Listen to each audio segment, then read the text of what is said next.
When my mother was alive, my sister and I would play this game, would good-naturedly tease each other that Mom loved the other sibling best.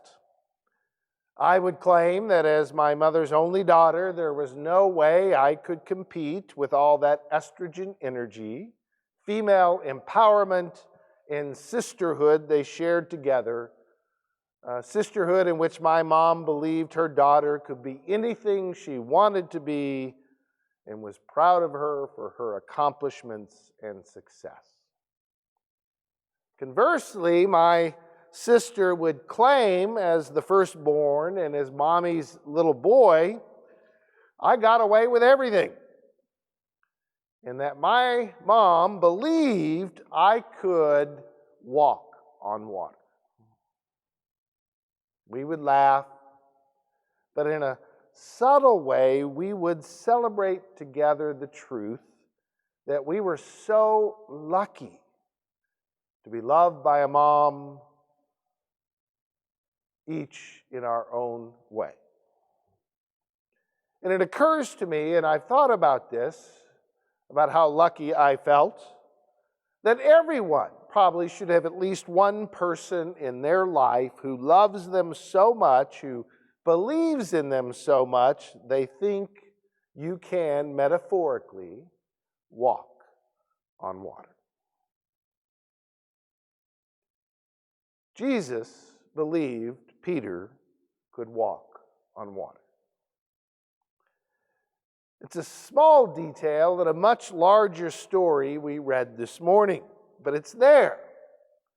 So let me review for you the context for the story that we listened to this morning. It's the 14th chapter of the Gospel of Matthew, and that 14th chapter begins rather darkly with the imprisonment and eventual beheading of John the Baptist. And we are told that Jesus is so disturbed by this killing of his friend and his mentor that he goes off to a solitary place. He goes to pray and to grieve and to feel sorrow. And of course, a great crowd begins to follow him, and we are told he has compassion on them, and he begins to heal them, even in the midst of his grief. And in the 14th chapter, the disciples inform him that he has to disperse the crowd, that there's too many of them, and they're in too solitary a place that they cannot find enough food. And thus unfolds the first miracle in the 14th chapter of the Gospel of Matthew, the miracle of the feeding of the 5,000 with 5 loaves and 2 fish. And then our story begins. Jesus makes the disciples get into a boat and go on ahead of him while he dismisses the crowd, and then he goes again, we are told, up on the mountainside to pray alone, to grieve.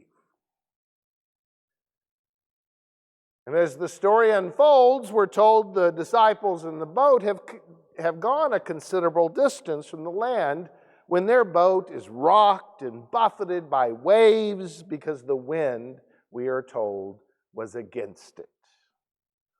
It's interesting in this story, wind and its power to kind of batter us and bang us around is mentioned 3 times.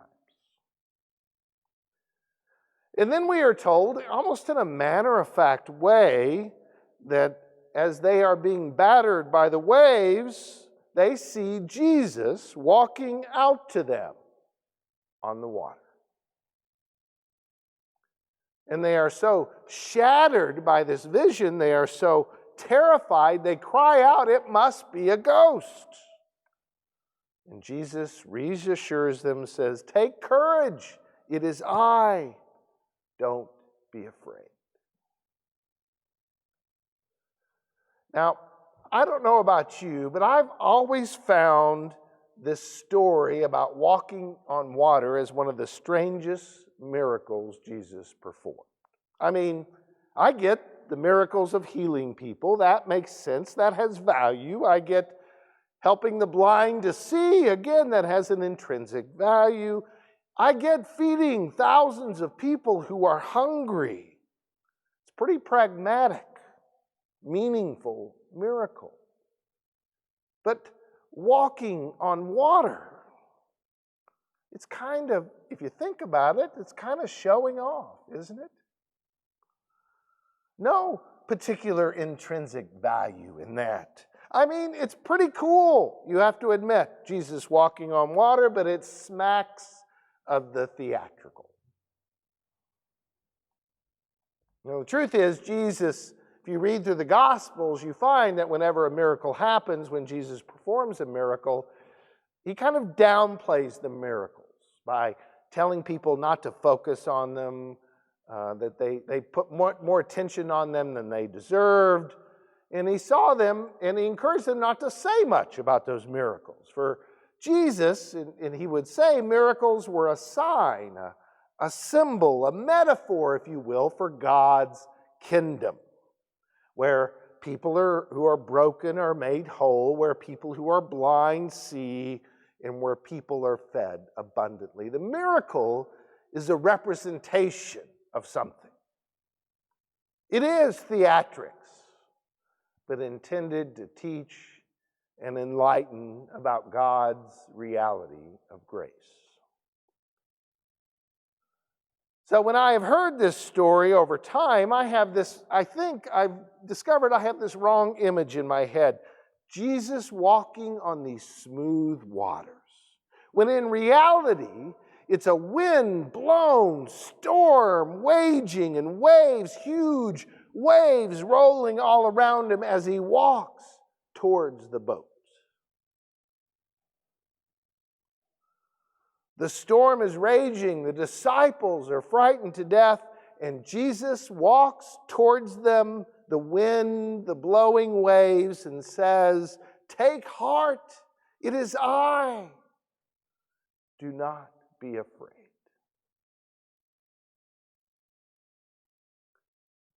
Now, one of my favorite images for the church comes from the World Council of Churches.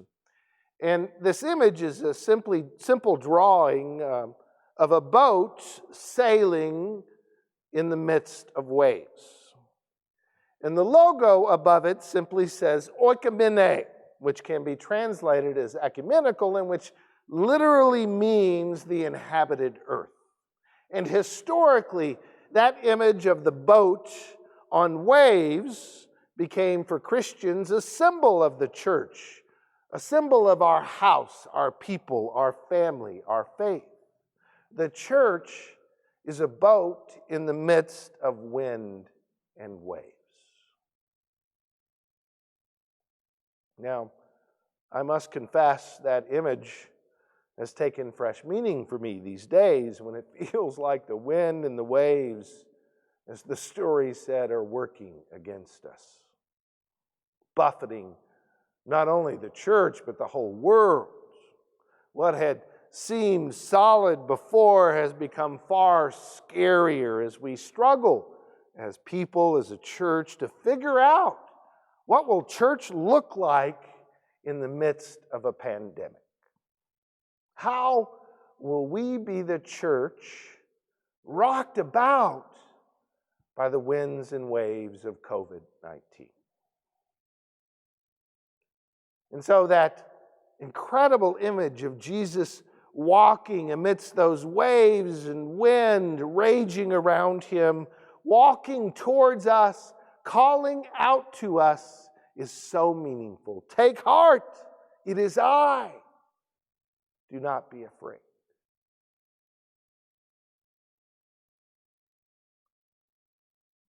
Those words have a far more profound meaning for me these days as I sit in this boat of the church called Heartland as we try to understand and make sense of the wind and waves battering us all. It's a promise that there's Jesus, not in the boat, but in the midst of the waves and wind. beckoning us, calling us to keep our eye on Him. I think we ought to repeat His words and remember them every Sunday, every time we worship. I think we ought to repeat His words every time, every day as we live through this storm. Take heart, it is I. Do not be afraid. It's an amazing image to hold into our hearts. Take heart, it is I. Do not be afraid. Jesus calls to us. But, that's not the whole story, really. Not even most of the story, brothers and sisters. Because there is Peter, who asked Jesus, who's out walking in the waves and wind, who asked Jesus, "Can I come and join you in the water?" Now, I love Peter. I always think Peter gets this kind of bad rap because Peter is one of the bravest disciples I know. He's the only one who says, "Can I leave the boat and walk amidst the waves and wind?" And Jesus calls him. He says, "Come, join me." And Peter steps out of the boat, and we're told in the text, he actually walks on the water. Literally, just like Jesus. At least for a few steps. But then he notices the wind and the waves, and he becomes frightened and begins to sink, and he cries out, "Lord, Lord, save me." And we are told that Jesus immediately reaches out his hand and catches him. And one might think that Jesus' words to Peter next would be a kind of rebuke, but I don't see it that way. I see it as an encouragement. Jesus says to Peter, "Oh, you of little faith, why did you doubt? Because you can walk on water." Peter was the only one willing to step out of the boat, the only one brave enough to try, courageous enough to step out of that safe boat and walk on the waves amidst a wind. Jesus' words are not a rebuke, they are an encouragement to him, because Jesus believes that Peter can walk on the water. That fallible and foolish disciple who denies him, who fails Jesus, and yet immediately Jesus reaches down and catches him and lifts him up, because Jesus believes Peter can walk on water.